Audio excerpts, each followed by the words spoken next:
Hi guys, welcome. It is just finishing the Betway Cup. Bournemouth have beaten us 5-3. This isn't a match review by any stretch of the imagination. It's just after the dust has settled after last night, I just wanted to talk about a few things and get off my chest because I felt myself during the watch along with Charlie that I was getting more and more annoyed talking about sort of last night and what had happened at the club. And I'm going to try and convey that as best I can, and I'm sure you can agree, disagree with me in the comments section below. But first off, the sale of Grady Diangana yesterday. I'm genuinely appalled at the board for what they've done.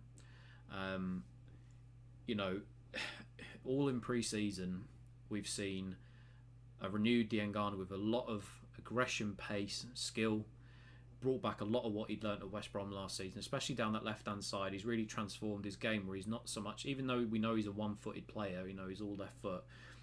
Being down that left-hand side, allowing him to attack the byline, cut back to Allaire. We were seeing that in pre-season, and it looked really promising. It looked a lot more fruitful than the Anderson connection with Diangana, with Allaire last season. And I think it gave us all a sense of hope and optimism heading into the season. And then to sell him on the eve of a brand new season when we don't have bags of money, as if you would lead some to believe, but I'll get onto that. And you sell him for pittance to what now is a relegation rival for that amount of money. It stinks. It really stinks. And the fact that the club had the just nerve and the gall to say what they said in the press release, saying that this money will be reinvested into the team. I mean, what on earth is that? The club have been pushing the spin. The Diangana, can't wait to see more of these two hook up on social media. They've been putting pictures of him out daily. David Gold was putting pictures out of him daily. And then you go and do that on the eve of one of the most important seasons for the club.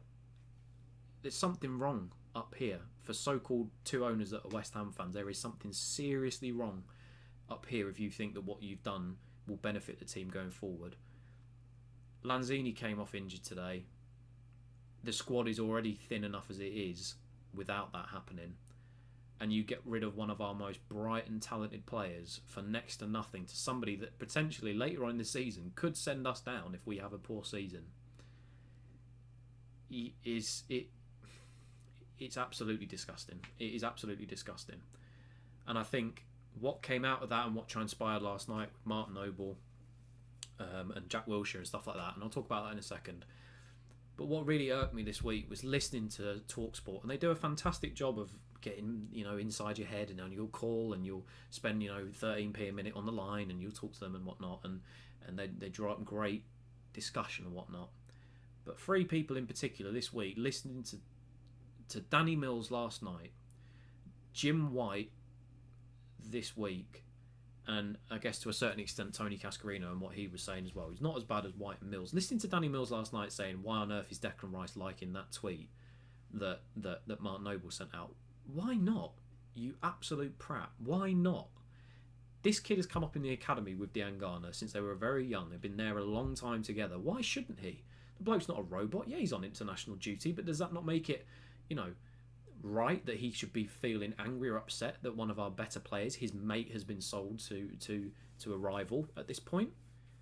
I mean, as a former footballer, surely, again, so we're in an age now where social media is a massive thing. I'm sure if Danny Mills was that age and he was, he would have done the same thing. So to sit on his high horse and have a go at the players for that, I just think is absolutely ridiculous. And then comes the Jim White problem. I had a lot of respect before for Jim White. I thought what he did on deadline day was fantastic, but as soon as he moved across to TalkSport, he's just become I don't want to swear. He's become an arrogant prick. Basically, he's become so big for his boots. He's become right, nestled and tucked in with Sullivan, nice and tight. And he's saying, "Oh, what do you West Ham fans want? What do you want?" Is it that blatantly just not obvious in that guy's mind, or what? Is he that oblivious to what's going on around him? I don't understand how he can sit there and say the things that he says about the club and about the fans when he sees that those three people at the top of our club in charge and what they're doing to it, and he can talk about the fact that we shouldn't feel aggrieved and we should be behind the owners and stuff. It baffles me. Once again, it baffles me. I will say on the players last night, um, it was. I completely stand behind Mark Noble in what he said. I completely think that Mark Noble was in the right for what he said. I think he had every right to be angry. He had every right to tweet what he tweeted, and I'm glad he did because it brought that unity with the fans in last night. But the one thing that really worries me about what was said was the fact that Jack Wilshere, somebody who has only been at the club for 2 years, for the fact that he tweeted that you're now going to a club that respects you, hopefully, that sent all the alarm bells ringing off in my head. If somebody that's been there for 2 years and doesn't really know the club inside out is willing to just put his neck out on the line, knowing that potentially the repercussions of Gold and Sullivan and what they could try to do to him, not play for us again or sell him on or do something like that, he stuck his neck out and he said that. That to me is really worrying. That to me is one of the most worrying things about it. I completely agree with what he said. I don't disagree with him at all. I just think it's really alarming. And I know for him, he was obviously once a young player that broke through against Barcelona, so I think he can empathise with Diangana. And to a certain extent, some of the other players that have come through our youth system in the last few years, we made a point of when we moved to the London Stadium, we were going to start poaching kids from these big academies, maybe that didn't want to re-sign contracts or, were going elsewhere, that were promised a potential route into the first team. You think of the likes of Domingos Quina, you think of Tony Martinez, you think of Ngakia, Ben Johnson in the last few years, Nathan Holland, Marcus Brown as well, Haksabanovic, Martin Samuelson, all these kids that had so much great promise, but yet we're willing to just ship them out on loan every season. We'll give them a chance in pre-season. I think of Josh Cullen specifically, and then it comes to season time, and it's either you're out the door, or we'll just spend money on somebody else that will come in and take their place for it. What kind of message does that send to our youth team players?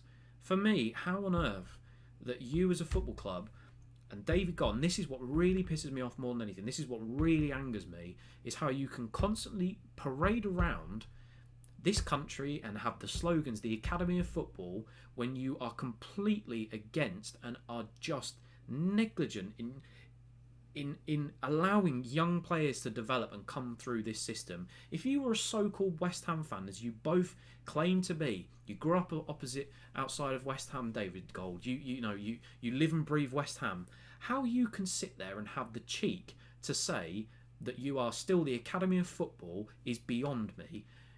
We had the golden era of the likes of the Ferdinands, the Lampards, the Coles, the Carricks. You had before that, Bobby Moore and those guys, Brooking. How you can sit there and not follow through on being the Academy of Football. Surely if you're the owner of this club, you know that West Ham fans are more appreciative of a youngster that will come through and try and give his 110%. We've always seen that with our youngsters. The only one recently I couldn't think of, especially like homegrown kind of stuff, was Reece Oxford, who kind of switched off after the first couple of games. The rest of the kids that have come through the academy that have been there since a young age, they know what this club's about. They will give 110%. They will give their absolute everything for the club because they know what it means to the fans and stuff. Yet you want to sign players that couldn't give two what's-its about the club, but they're more happy on picking up a wage check at the end of the season. The fans are more likely to listen and give time to those youngsters that will come through because we are, as a club, historically known for doing that. And you sit there with the cheek to say that you two are fans of the club. You haven't got a clue about what this club means to the fans, to anybody else. You haven't got a clue how to run it in the first place. Besides the point, because I feel myself getting too angry when I say this sort of stuff, the next thing I'll say is, last night, before Diangana was sold, before the news came out and the media at West Brom had done all their stuff and that, 20 minutes before that post came out saying that Diangana had been sold, shock and lo and behold, a derisory £20 million offer supposedly for James Tarkowski, the England centre-half with a £50 million release clause from Burnley. 50 million quid, but no, 20 million, the derisory offer that we put in for him is not even close to matching on getting him to this club in terms of the fee that we need to offer. There's no way he would want to join us. Why would he?